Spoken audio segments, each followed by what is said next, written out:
پخوا په یو کلي کې یوه مشره ښځه د زوی سره اوسېده. هر وخت به دا ښځه ناجوړه وه. د زوی بیا ډېر خفه و.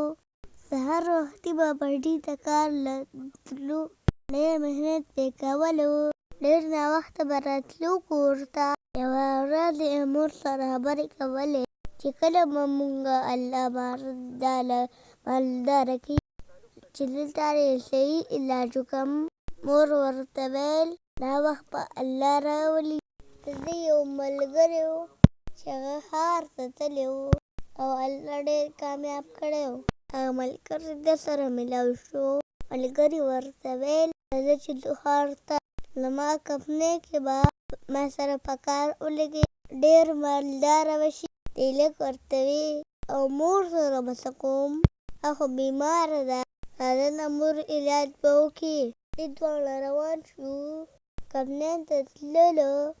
د هلک سوچ کوو زه به هم ډېر مالداره شم د ملګري په شان.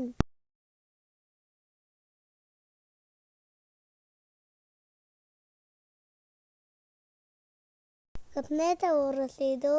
د ملګري کمپنۍ مالک ته وویل چې دا زما ملګری دی، ډېر قابل دی، څه نوکري ورکړه. او مالک ورته ویل صحیح ده.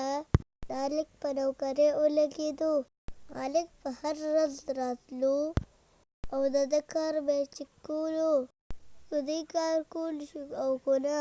مالک ته ډېر خوشحاله و. دی به سهار کمپنۍ ته راتلو. ماښام به واپس تلو. یوه ورځ دی په لار روان و. د مالک لور راله. په لاره دې دواړو خبرې وکړې. د مالک د لور هم دی خوښ شو. ډېر ګپ یې ولګاوه. نجلۍ ورته ویله چې زما پلار ستا خبرې کوي، ډېر قابل هلک دی. یوه ورځ کمپنۍ کې یو مشکل کار راغی. د کمپنۍ ټول کسان راجمع شو خو هغه نشو کولی هغه ټول کار دې هلک پوره کړو. مالک ډېر خوشحاله شو او دله یې ترقي ورکړه او ډېر زیات خوښ و.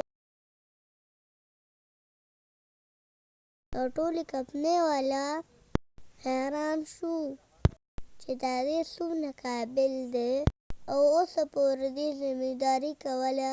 مالک والا انعام کې ډېرې پیسې ورکړې. واپس په چوټۍ کلي ته راغی.